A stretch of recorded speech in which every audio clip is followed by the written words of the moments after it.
friends, I'm Rachna and I'm back with a new lesson. Today's lesson is about the most common confusing word pairs. A lot of people get confused with certain words because they sound similar or they mean similar. So today I'm going to take you through certain word pairs and we're going to see how words in each pair differ from each other. Today's first pair is advice and advice. Well, this is the most commonly, people make mistakes. They don't understand when to use advice with a CE and advice with an SE. So today we're going to learn how to use advice and advice correctly. Well, let's take up advice with a CE. Basically, advice means to make a suggestion or a recommendation to help someone or to guide someone. So I have an example here for you. She gave me some good advice to stay fit. So yesterday when I went up to my nutritionist and spoke to her, she told me I shouldn't eat too many sweets because if I want to get fitter. So that advice was something really helpful and she did it in my best interest. So here advice with a CE is a noun. As there are many types of advices, your teacher gives you an advice, your friends give you an advice, your doctor gives you an advice. Advice with a CE is pronounced with a soft S. So it is advice and it is a noun. So let's take a look at advice with an SE. Well, advice actually means to make or to suggest or to recommend or to guide someone in order to help them. So here advice with an SE is a verb.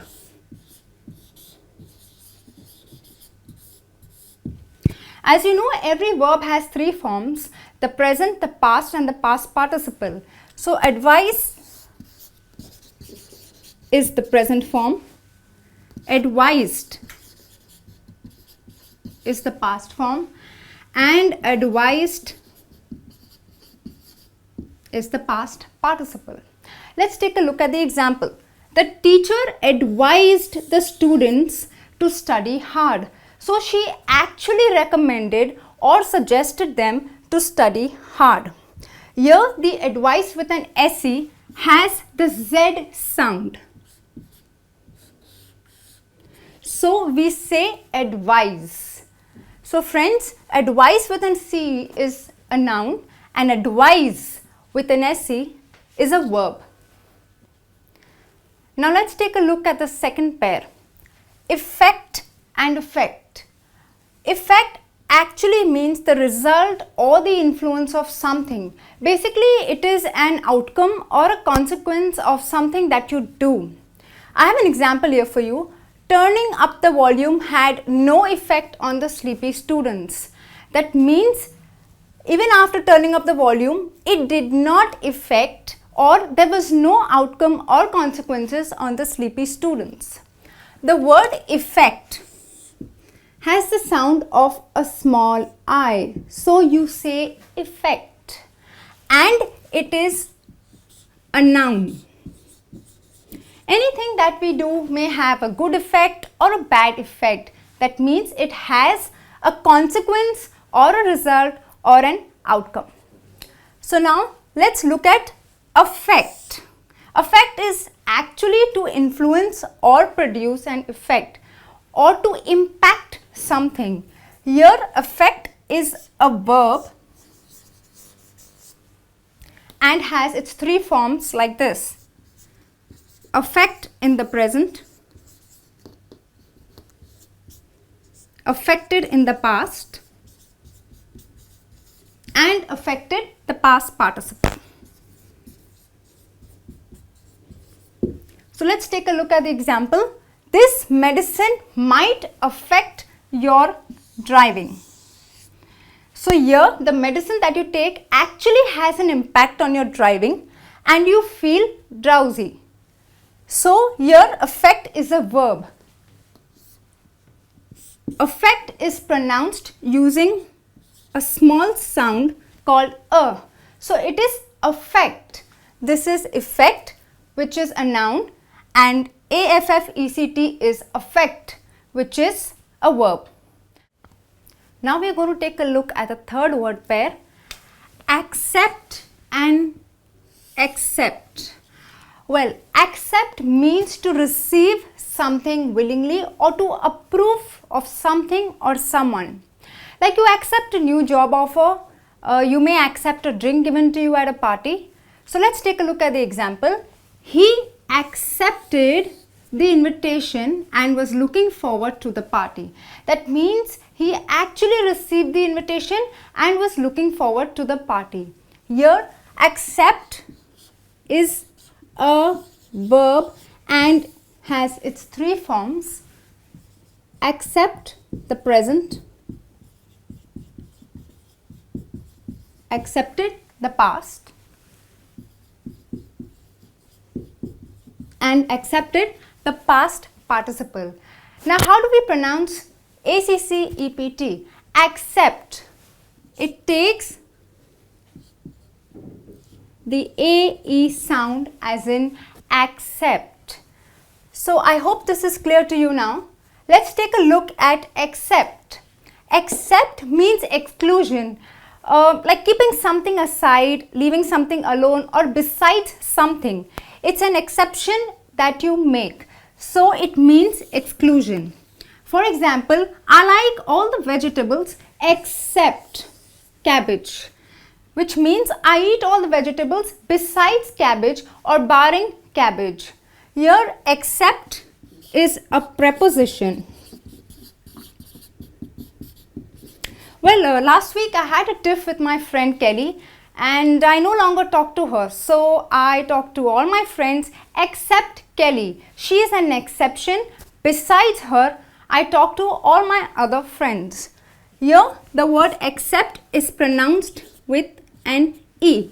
So this is accept and this is accept. Now let's take a look at the fourth pair. Now let's move on to the fourth pair, especially and specially. The word especially means something in particular or when you want to emphasize something. Many a times you must have read greeting cards that say, on your birthday, especially for you. So here I have an example. I hate all the vegetables, especially broccoli. That means, in particular, broccoli is something that I hate.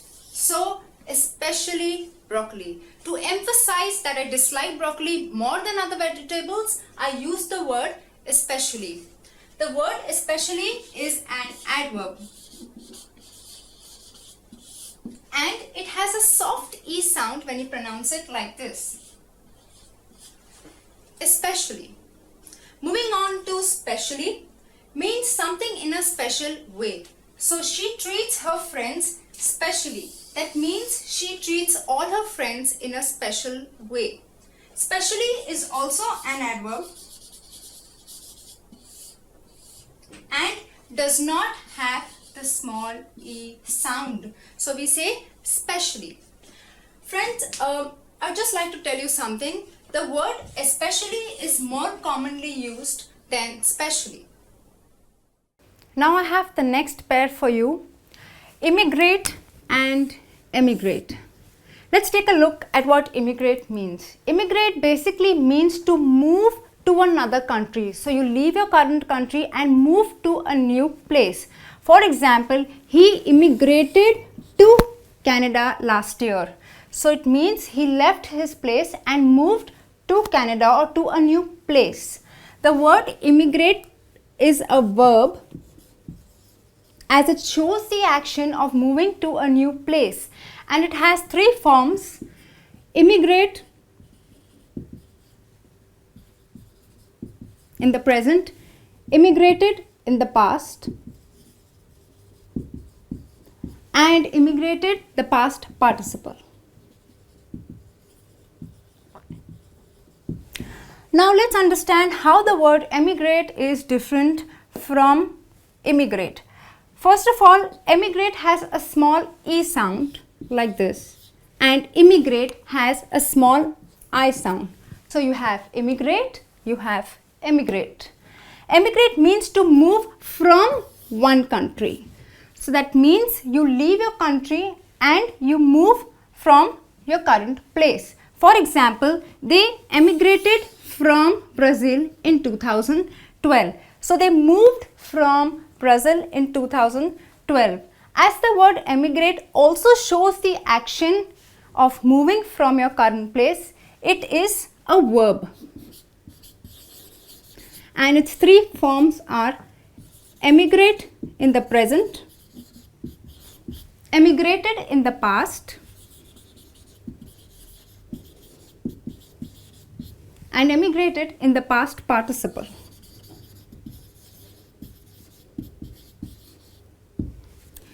Okay, so I hope the difference between both the words is quite clear now. You have immigrate, which is with a small I, means to move to another country, and emigrate with a small e, which means to move from another country. Now let's take a look at the last word pair, custom and customs. The first word custom basically means a tradition. Many countries, cultures follow various customs. For example, taking your shoes off when you enter someone's home is a custom in my country.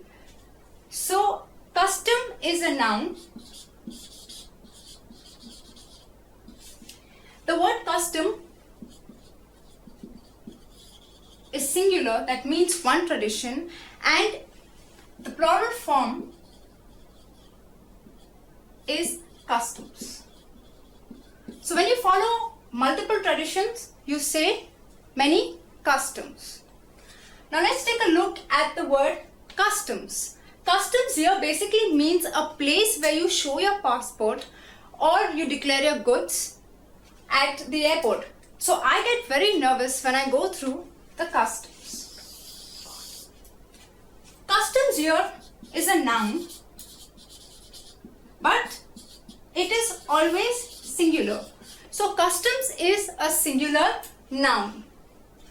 Now you may get confused the difference between customs as in many traditions and the word customs. Please note that we use the word customs as a plural noun when you want to say you follow many traditions. So you follow many customs. Customs here is a noun in its plural form, and the word customs here is a noun in the singular form. Please don't get confused and think it to be plural just because it ends in an S. I hope the word custom and customs is very clear to you. That brings us to the end of this lesson. I hope you enjoyed watching it, and I'm sure all the confusion that you had is clear now. Please do put in your comments and queries if any. I'll be back soon with a new lesson. Till then, bye.